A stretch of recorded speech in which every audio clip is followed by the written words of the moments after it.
이사야 28장 23절에서 29절입니다. 이사야 28장 23절부터 29절 말씀까지 제가 읽겠습니다. 너희는 귀를 기울여 내 목소리를 들으라. 자세히 내 말을 들으라. 파종하려고 가는 자가 어찌 쉬지 않고 갈기만 하겠느냐? 자기 땅을 개간하며 고르게만 하겠느냐? 지면을 이미 평평히 하였으면 소외향을 뿌리며 대외향을 뿌리며 소맥을 줄줄이 심으며 대맥을 정한 곳에 심으며 귀리를 그 가에 심지 아니하겠느냐? 이는 그 하나님이 그에게 적당한 방법을 보이사 가르치셨음이며 소외향은 도리깨로 떨지 아니하며 대해향에는 수레바퀴를 굴리지 아니하고 소해향은 작대기로 떨고 대해향은 막대기로 떨며 곡식은 부수는가 아니라 늘 떨기만 하지 아니하고 그것에 수레바퀴를 굴리고 그것을 말굽으로 밟게 할지라도 부수지는 아니하나니 이도 만군의 여호와께로부터 난 것이라. 그 경영은 기묘하며 지혜는 광대하니라. 아멘. 이 말씀이 기록되던 이사야 선지자의 활동 시기를 좀 살펴볼 필요가 있습니다. 히스기야 왕 시대입니다. 주전 8세기입니다. 그때 북이스라엘은 열집하는 아수르에게 망했지요. 그 당시에 가장 큰 이슈는 아수르의 군사적 팽창입니다. 북쪽에서 아수르가 대군을 이끌고 나라들을 정복하기 시작해요. 그에 대해서 이스라엘의 이제 대비책이 있어야 하잖아요. 그럴 때 중요한 게 뭐예요? 하나님을 신뢰하고 하나님의 말씀에 순종하는 거잖아요. 국가적 위기죠.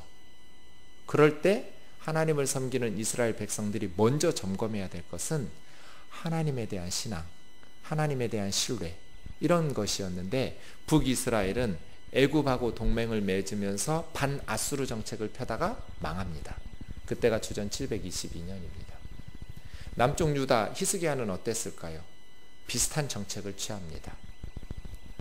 히스기야가 아수르에게 그 주변에 팔레스타인이나 그 주변의 나라들을 이렇게 규합해서 반아수르 정책을 친 때가 주전 705년쯤 됩니다. 그래서 그것에 대한 보복으로 아수르의 사네립이 유다 예루살렘을 에워싸게 됩니다. 그때가 주전 701년입니다. 그때 이사야 선지자가 히스기야를 설득하면서 하나님의 말씀을 전합니다. 반아수르 정책을 포기해라. 이유는 이것입니다. 아수르는 이스라엘의 죄에 대한 하나님의 심판의 도구일 뿐이다. 그러니 너희가 할 것은 두 가지죠. 잠잠히 하나님을 신뢰하면서 회개하는 것. 하나님 앞에 자신을 돌아보면서 잠잠히 하나님을 신뢰하는 것. 그런데 히스기야도 애굽과 동맹을 취하고요. 이제 30장에 가보시면 애굽하고 어리석은, 그러니까 하나님을 신뢰하고 의지하기보다는 외교적인 또 군사적인 준비만에 몰두하는 것이죠. 물론 아수르는 자신들이 하나님의 도구가 되어서 유다와 예루살렘을 심판한다고 생각 안 하죠. 자신들의 탐욕 때문에 나라들을 정복하는 것이죠. 아수르는 이스라엘의 하나님의 도구로 쓰임받는다는 생각 없어요. 그래서예요. 이사야 선지자가 말하는 거예요. 아수르의 죄에 대해서, 아수르는 이스라엘의 죄, 유다와 예루살렘의 죄에 대한 하나님의 심판의 도구일 뿐, 그들은 하나님의 뜻에 순종하기 위해서 그렇게 도구로 쓰임받는 생각 자체가 없기 때문에 그들의 오만과 죄악에 대해서는 하나님께서 심판하실 것이다. 그러니까 아수르를 두려워할 필요가 없다예요. 여러분 몇 구절 좀 보죠. 10장 보시죠. 5절.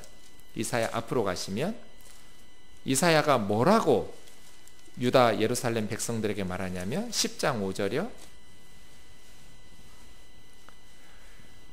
시작. 아수르 사람은 화 있을진저 그는 내 진노의 막대기요 그 손의 몽둥이는 내 분노라. 그러니까 아수르는 하나님의 진노의 막대기고 하나님 손의 그 손의 몽둥이는 하나님의 분노예요. 여호다와 예루살렘의 죄에 대한 아수르는 막대기일 뿐이에요. 하나님의 도구일 뿐이에요. 그런데 왜 아수르 사람들이 화가 있냐면 그 밑에 이제 7절부터 보시면 아수르 사람들의 뜻은 하나님의 뜻하고 같지 않았죠. 그냥 자신들의 마음의 탐욕 때문에 파괴하고 멸절한 것이죠. 그렇게 하기 때문에 그 아수르 사람들의 오만에 대해서 그 교만은 하나님께서 심판하시겠다고 말씀하시는 것이죠. 그러니까 히스기야야, 걱정하지 마라. 아수르는 너희 죄에 대한 하나님의 심판의 도구일 뿐, 아수르의 오만에 대해서, 그들의 죄에 대해서는 하나님께서 반드시 심판해서 너희들의 손으로가 아니라 아수르는 하나님께서 심판하실 거야. 정말 아수르는 하루아침에 13만 5천 명이 죽었어요. 예루살렘을 에워쌌다가. 그래서 유다를, 예루살렘을 정복하지 못하고 아수르가 망하게 되죠. 내가 할 테니까 걱정하지 마라. 그 히스기야가 해야 될 것은 뭐예요? 네, 30장 15절 보세요. 30장 15절 시작. 주 여호와 이스라엘의 거룩하신 이가 이같이 말씀하시되 너희가 돌이켜 조용히 있어야 구원을 얻을 것이요 잠잠하고 신뢰하여야 힘을 얻을 것이오늘 너희가 원하지 아니하고. 그러니까 이사야 선지자를 통해서 하나님 주시는 메시지는 뭐예요? 거룩하신 하나님이 말씀하시는데 조용히 있어야 구원을 받고 잠잠히 신뢰해야, 하나님을 신뢰해야 너희가 힘을 얻을 것이다. 지금 요란 떨 때가 아니다. 애굽으로 대사들 보내고 요새 만든다고 해서 아수르를 대항해낼 수 없다. 게임이 안 되는 전쟁이에요. 세상적인 비교를 하면. 그러니 너희는 지금 잠잠히 하나님을 신뢰할 때라고. 28장도 보시죠. 28장 12절 우리가 지난주에 보았지만 시작. 전에 그들에게 이르시기를 이것이 너희 안식이요 이것이 너희 상쾌함이니 너희는 곤비한 자에게 안식을 주라 하셨으나 그들이 듣지 아니하였느니. 그러니까 이스라엘이 해야 될 일은 잠잠히 하나님을 신뢰하면서 곤비한 자들에게 안식을 주는 거, 그거거든요. 그러니까 하나님의 말씀을 순종하면서 다시 회복하고 회개하고 돌아서는 것이 이스라엘의 구원의 방법이에요.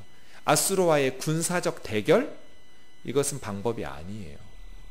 한국 교회도 마찬가지예요.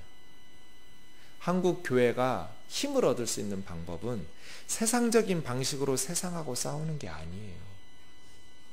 우리의 싸우는 무기는 혈과 육에 속한 게 아니에요. 하나님께서 우리와 함께 하시고 그 하나님을 잠잠히 신뢰해야 돼요. 그런데 목회하다 보면 성도님들이 세상적인 스펙이나 직장이나 건강이나 물질이나 권력이나 이러한 것들 속에서 삶의 의미를 발견하고 그러한 것들을 통해서 하나님을 섬기려고 해요. 그렇지 않아요. 우리가 잠잠히 하나님을 신뢰하는 것, 그러면 하나님께서 우리에게 힘을 주셔요. 그것이 경제적인 힘이든 군사적인 힘이든 외교적인 힘이든 먼저 하나님을 신뢰하고 잠잠히 하나님을 의지할 때 그 다음 하나님께서 함께 하셔서 원수들을 몰아내시고 그 아수르를 심판하시면서 구원하시겠죠. 우리는 잠잠히 하나님을 신뢰하면서 우리가 해야 될 일들을 하는 거예요. 그것은 곤비한 자에게 안식을 주는 것, 그것이 진정한 상쾌함이고 그것이 진정한 안식이지요. 그래서예요. 이스라엘은 겉으로는 하나님을 섬기는데 아수르가 쳐들어오니까 하나님 없는 무신론 국가가 돼버렸어요. 겉으로만 하나님을 믿는다고 하지 내적으로는 다 애굽으로 가서 싹싹 빌고 그렇게 하나님 없는 나라 되다가 북왕조가 망했고, 히스기야가 이사야 선지자의 말씀 듣고 정신 차려서 남쪽 유다는 망하지 않은 거죠. 이런 상황이에요. 네. 이러한 상황 속에서 선지자의 말씀을 듣고 하나님의 말씀 앞으로 돌아오라는 것이 오늘 본문의 메시지입니다. 23절 좀 같이 읽어보지요. 시작. 너희는 귀를 기울여 내 목소리를 들으라. 자세히 내 말을 들으라. 하나님 목소리 들으라는 거예요. 근데 어떻게 들어요? 귀를 기울여 듣고 자세히 들으라요. 들으라 들으라 말씀하시는데 그냥 듣지 말고 귀 기울여 듣고 자세히 들어야 돼요. 왜요? 자세히 들어야 하나님이 말씀하신 말씀의 뜻을 제대로 파악하죠. 그렇죠? 바리새인들이 왜 예수님을 죽였어요? 그 사람들이 하나님의 말씀을 안 들었어요? 들었죠. 유대인들이 하나님의 말씀을 들었는데 자세히 듣지 않은 거예요. 그래서 사도 바울은 로마서 10장 2절에서 유대인들에 대해서 뭐라고 말해요? 그들이 하나님께 대하여 열심은 있으나 올바른 지식을 따른 것이 아니다. 이것이 이스라엘의 실패의 원인이에요. 하나님에 대해서 열심히 있어요, 유대인들이. 문제는 뭐예요? 올바른 지식을 따른 것이 아니니라. 올바른 지식을 따르려면 어떻게 해야 돼요? 하나님의 말씀인 성경을 자세히 들어야죠. 귀 기울여. 대충 듣지 말고. 저는 이것이 한국교회의 문제라고 생각해요. 뜨인돌교회가 문제가 있다면 어디서 문제가 발생했겠어요? 뜨인돌교회의 문제의 원인이 뭐겠어요? 올바른 지식을 따르지 않고 열심낸 거죠. 그렇죠? 한국교회처럼 열심히 믿는 성도들이 어디 있어요? 새벽부터 밤늦게 철야기도까지. 열심히 특심이잖아요. 그거 얼마나 감사해요, 하나님 앞에. 너무너무 감사한 성품이에요. 열심은 좋은데 문제는 뭐예요? 올바른 지식을 따라야죠. 뜨인돌교회가 올바른 지식을 따르지 못하고 잘못된 열심으로, 올바른 지식을 따르지 않으려면 열심이 없는 것이 좋은데 올바른 지식이 없는 잘못된 열심은 정말 사람을 망쳐놓고 공동체를 망쳐요. 공산주의자들 보세요. 하나님 제거시켜놓고 열심히 역사를 뒤바꾸겠다고 하니 5천만 명을 죽였지만, 세상을 뒤집어 놓고 가정들 다 파괴시키고 했지만 결과가 뭐예요? 공산주의 혁명의 결과가. 잘못된 열심은 무서워요. 인류의 재앙이에요. 교회에서도 누가 교회를 망쳐놔요? 목사가 망쳐놓죠. 왜요? 열심히 특심이니까. 제가 늘 저보다 열심히 내지 말라고 그러는데 여러분이 저보다 더 열심히 하면 제가 너무 피곤해요. 저만큼 열심히 내시면 안 돼요. 어쨌든 목사들은 목숨 걸고 예수 믿고 교회가 전부잖아요. 젊음을 바치고 인생을 다 바치잖아요. 열심히 있죠. 그런데 그 열심히 있는 사람인 제가 올바른 지식을 따르지 못하면 어떻게 되겠어요? 뜨인돌교회가 망가지겠죠. 그렇죠? 그래서예요. 하나님의 말씀을 어떻게 들으라고요? 자세히 들어라. 자세히 들어라. 귀 기울여 자세히 들으라. 자세히 들으라는 것은 무슨 뜻이라고요? 하나님이 말씀하신 뜻을 정확하게 파악할 때까지 들으라는 거예요. 하나님의 말씀의 뜻을 정확하게 해석할 수 있을 때까지, 바르게 파악할 수 있으려면 자세히 들어야죠. 그렇죠. 바울이 디모데후서 3장 7절에서 그들은 항상 배우지만 진리에 이르지 못한다고. 항상 배워요. 근데 진리의 지식에 이르지 못해요. 어떤 사람들? 경건의 모양은 있는데 경건의 능력을 부인하는 사람들. 경건의 모양은 있어요. 그런데 경건의 능력은 부정해요. 그러니까 항상 배워요. 그런데 진리의 지식에 이르지 못해요. 왜요? 배우는데 자세히 배우지 않기 때문이에요. 그래서예요. 하나님의 말씀은 열심히 연구하고 묵상하고 날마다 가까이 하고 읽고, 말씀 안에 있으면 설령 우리가 잘못된 것들, 잘못된 생각들, 잘못된 신앙의 것들이 있더라도 점점 말씀을 통해서 성령님께서 우리를 변화시킬 거잖아요. 그렇죠? 말씀 가까이 하는 사람들, 늘 성령의 도우심을 간구하면서 말씀을 묵상하는 사람들, 자세히 하나님의 말씀을 듣는 사람들, 그들은 점점 예수님의 제자다워질 거고요. 성령의 사람, 말씀의 사람이 될 거예요. 그러면 세상 사람들이 참 저 사람 이쁘게 산다고 칭찬할 거예요. 그리스도인들이 교회에서 참 저분 너무너무 힘이 된다고, 저분, 저 목사님, 저 장로님, 저 권사님, 저 집사님 우리 교회 보배라고 너무너무 귀한 분이라고.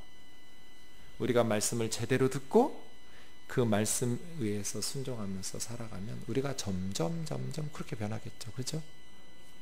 근데 늘 열심히 예배하고 열심히 기도하는데도 왜 믿지 않는 사람들에게 손가락질 받고 한국 교회가 안 믿는 사람들에게 본이 되지 못해요? 말씀 자세히 듣지 않기 때문이에요. 위선이죠. 제가 짓는 가장 쉬운 죄 위선이거든요. 바리새인들도 그랬죠. 말씀을 가르치고 열심은 있는데 그 말씀이 자기 속에 들어오지를 않으니까 사람들 앞에 보이려는 위선, 예수님께서 그 외식을 계속 질타하시잖아요. 그렇게 돼요. 그래서요, 하나님의 말씀을 자세히 들어라. 그것이 우리를 예수님의 제자답게, 하나님의 사람답게 변화시켜 갈 것이다. 자, 그 다음 보시죠. 24절이요. 파종하려고 하는 자가 어찌 쉬지 않고 갈기만 하겠느냐? 자기 땅을 개간하여 고르게만 하겠느냐? 지면을 이미 평평히 하였으면 소해양을 뿌리며 대양을 뿌리며 소맥을 줄줄이 심으며 대맥을 정한 곳에 심으며 귀리를 그 가에 심지 아니하겠느냐? 맞죠? 모르시는군요. 제가 농부의 아들 아니겠습니까? 농부들이 평평하게만 해요? 처음에 어떻게 해요? 갈죠? 깊이 갈아야 돼요. 땅을 갈아엎어요. 그 다음은요, 평평하게 고르죠. 그 다음은요, 씨앗을 뿌리죠. 그죠? 계속 땅을 갈기만 하는 농부가 있어요? 없죠. 농부의 목표는 뭐니까? 열매니까. 추수하는 것이니까. 그쵸? 땅을 갈기만 하는 농부가 어디가 있어요? 땅을 고르게만 하는 농부가 어디가 있어요? 땅을 갈고 고르게 했으면 씨앗을 뿌리죠. 그런데 씨앗을 뿌릴 때 각각 달라요. 그 다음 25절 보세요. 지면을 평평히 했으면 소해향을 뿌리며, 케차흐라는 식물인데요, 빵과 과자에 뿌려 먹는 양념 역할도 하는 좀 매운맛이 나는 그런 거라고 그래요. 향신료에 사용하는 검은색 열매인데요. 그런 케차흐는 작은 거니까 씨앗이 작아요. 그래서 뿌려요. 근데 대회양, 이건 칸몬이라는 것인데요, 이건 미나리과의 식물이래요. 좀 큰 거예요. 얘도 뿌려요. 근데 소맥, 히타라는 애인데요, 이 히타 밀이에요. 밀. 소맥은 뿌리지 않고 줄줄이 심어요. 그 다음 대맥, 이건 보리예요. 보리는 줄줄이 심지 않고 뿌리지도 않고 정한 곳에 하나씩 심어요. 몇 개씩 심을지도 몰라요. 제가 농부의 아들인데요, 농부는 아니에요. 잘 몰라요. 죄송해요. 금방 이렇게 꼬리를 내릴 걸 자랑하지를 말걸. 죄송합니다. 귀리는 밭 가장자리에 심어요. 이게 무슨 말일까요? 농부는 단계별로 적당한 노동을 해요. 그런데 씨앗마다 다르게 해요. 그죠? 다 똑같이 씨앗 뿌리지 않죠? 소해양은 뿌려요. 대회양도 뿌려요. 밀은요, 줄줄이 심어요. 보리는요, 그냥 정한 곳에 심어요. 귀리는요, 밭 귀퉁이에 심어요. 그러니까 제각각 하는 게 달라요. 26절 보세요. 은은 그 하나님이 그에게 적당한 방법으로 보이사 가르치셨음이며, 농부에게 이렇게 효과적으로 씨앗을 뿌리고 농사를 짓도록 지혜를 주신 분이 하나님이라는 거죠. 하나님께서 농부들에게 적당한 방법을 가르치셨다는 거예요. 농부들에게 지혜 주신 분은 하나님이세요. 그 다음이요, 이제 추수해요. 27절. 그것이 자라나면 추수하죠. 그런데 소해양은 도리깨로 떨지 않아요. 수레바퀴도 굴리지 않죠. 작은 작대기로 떨어요. 대회양은 막대기로 떨어요. 추수하는 방법도 다르죠, 곡식마다. 그런데 곡식을 추수하는 목적이 뭐예요? 28절. 부수는 게 아니죠. 곡식을 추수할 때 중요한 건 뭐예요? 알맹이가 깨지지 않아야 돼요. 다 깨져버리면 어디다 써먹어요? 그치요? 깨지지 않도록 추수하는 게 중요하죠. 그래서요. 곡식은 부수는가? 아니라 늘 떨기만 하지도 않고 때로는 수레바퀴를 굴리기도 하지만 말굽으로 밟게 할지라도 부수지는 아니한다. 추수하는 목표는 부서지지 않고 잘 거둬들이는 거예요. 이도 만군의 여호와께로부터 난 지혜다. 그의 경영은 기묘하며 지혜는 광대하니라. 무슨 말인지는 아시겠죠? 농부들 이렇게 하시죠. 근데 이 말씀을 왜 하실까요? 지금 갑자기 농사 짓는 이야기를 왜 하실까요? 이사야 선지자를 통해서 하나님께서 유다 사람들에게, 히스기야 왕에게, 예루살렘 사람들에게 무슨 말씀 하시고 싶은 거예요? 하나님께서 각 단계마다 적당히 하신다. 이사야 선지자는 지금까지 1장 시작하자마자 심판을 선언했어요. 유다의 죄를 하나하나 조목조목 드러내면서 하나님의 심판을 쫙 선포했어요. 하나님은 항상 심판만 하세요? 항상 갈아엎기만 하세요? 아니죠. 하나님의 목표는 뭐예요? 이스라엘을 가루로 만들어버리고 부서뜨리는 게 아니에요. 이스라엘을 알곡으로 잘 추수하는 게 하나님의 목적이에요. 그 과정 속에 때로는 돌이깨질도 하죠. 때로는 말발굽이 지나가면서 수레바퀴를 굴리기도 하죠. 그러나 이스라엘을 심판하신 하나님의 목적은 뭐예요? 열매죠. 이스라엘이 회개하고 이스라엘이 멸절하는 것이 아니라, 부서지고 깨지는 것이 아니라, 이스라엘이 마침내 하나님 앞에서 귀한 알곡이 되어서 하나님의 백성다운 백성으로 만드는 것이 하나님의 뜻이라는 거예요. 그러니까 이사야 선지자가 이 말하고 저 말하니까 이스라엘 사람들이 왜 너는 심판을 전했다가 또 구원을 전했다가 이 말했다가 저 말했다 하냐? 그에 대한 대답이에요. 농부가 계속 갈기만 하냐? 밭을 평평히만 하느냐? 평평히 고른 후에는 씨앗을 뿌리지 않느냐? 씨앗을 뿌릴 때도 그냥 모든 사람 다 똑같이 씨앗이니까 다 똑같이 이런 식으로 하는 농부가 어디 있어요? 소외양은 뿌리지만 소외양 대양은 보리는 줄줄이 밀은 줄줄이 심고, 보리는 정한 곳에 지정한 곳에 심고, 귀리는 밭 가장자리에 심고 각각 다르잖아요.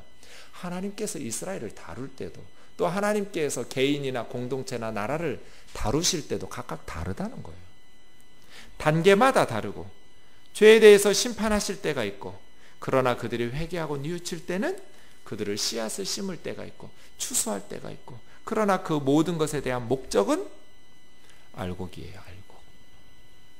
그래서예요. 제가 말씀 준비하면서 우리 고등학교 2학년 때 담임선생님이 생각났어요. 담임선생님이시면서 국어선생님이셨는데요. 꼭 우리들을 혼내실 때 몇 년 전에 졸업한 니네 선배 아무개하고 똑같다, 이런 식으로 혼내셨어요. 그러니까 우리 선생님은 몇 명의 이렇게 그룹이 있어요. A형 학생, B형 학생, C형 학생. 그래가지고 너는 B야, 너는 C형이야, 이런 식으로 하시면서 그것이 잘못된 교육이라는 걸 제가 비로소 깨달았어요. 하나님은 그렇게 안 하고요.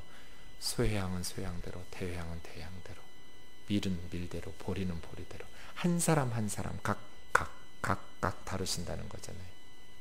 그렇죠? 그래서 교회 안에 왔을 때 저 사람 이상하다고, 그것은 이상하죠. 이상하니까 이상하다고 말할 텐데, 한 사람 한 사람 다 독특한 경험이 있고 생각이 있고 다 다르잖아요. 그래서요. 빌립보서 1장 28절 보세요. 골로새서 1장 28절.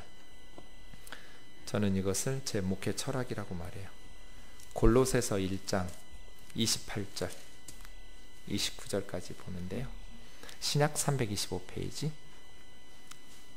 28, 29 같이 읽겠습니다. 시작. 우리가 그를 전파하여 각 사람을 권하고 모든 지혜로 각 사람을 가르침은 각 사람을 그리스도 안에서 완전한 자로 세우려 함이니, 이를 위하여 나도 내 속에서 능력으로 역사하시는 이의 역사를 따라 힘을 다하여 수고하노라. 각 사람이 3번 나오죠. 한 사람 한 사람, 그런 뜻이에요. 각 사람. 우리가 예수 그리스도를 전파하여 각 사람을 권면하고 모든 지혜를 다해서 각 사람을 가르치는 이유는 각 사람이 그리스도 안에서. 그러니까 뭉뚱그려서 청년회, 뭉뚱그려서 뜨인들 교회가 아니에요. 한 사람 한 사람이 다 달라요. 각 사람을 그리스도 안에서 완전한 자로 세우려 함이니 내 안에서 역사하시는 성령님의 도우심을 따라서 힘을 다하여 수고한다. 이게 바울의 사역의 목표였잖아요.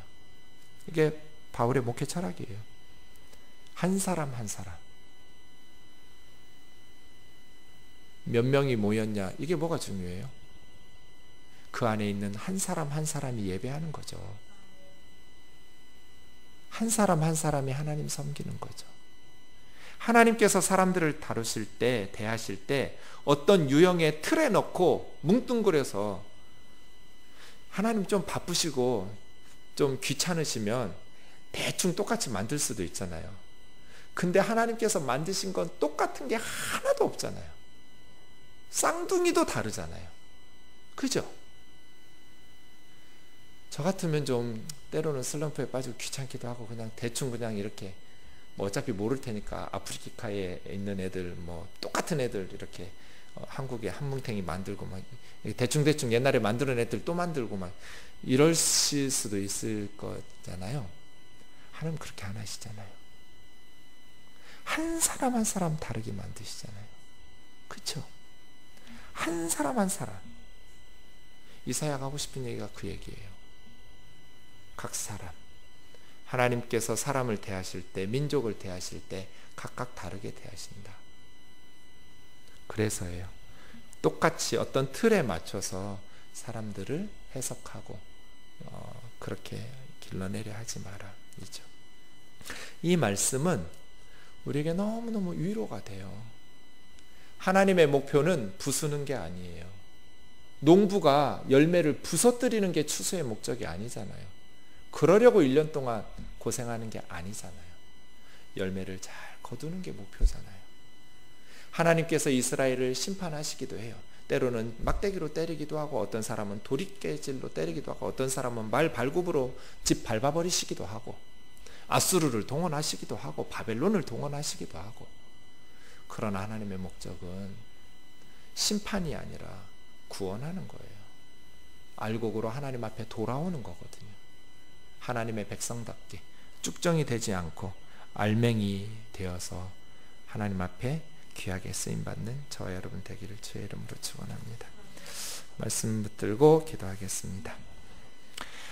말씀 묵상 기도부터 합시다. 하나님의 말씀을 자세히 듣고 바르게 깨닫게 하옵소서. 자세히 들어야 돼요. 자세히. 하나님을 신뢰하게 하옵소서. 아수르가 쳐들어왔을 때 하나님의 말씀을 신뢰하고, 또 하나님에게서 지혜를 이렇게 배우면 안 돼요. 아이로 배워야 돼요. 죄송합니다. 배우게 하소서. 하나님께서 농부들에게 적당한 방법의 지혜를 가르치신다고 그랬잖아요. 우리에게도 지혜를 가르치실 거거든요. 적당한 방법으로 삶의 지혜를 가르쳐야 돼요. 제가 청년들에게 계속 강조하는 게 이거예요. 지혜. 습득해야 돼요. 습득. 사랑하는 것도 지혜를 습득해야 돼요. 직장 생활도 습득해야 돼요. 지혜를, 적당한 방법을 습득해야 돼요. 그런 힘을 길러내야 돼요.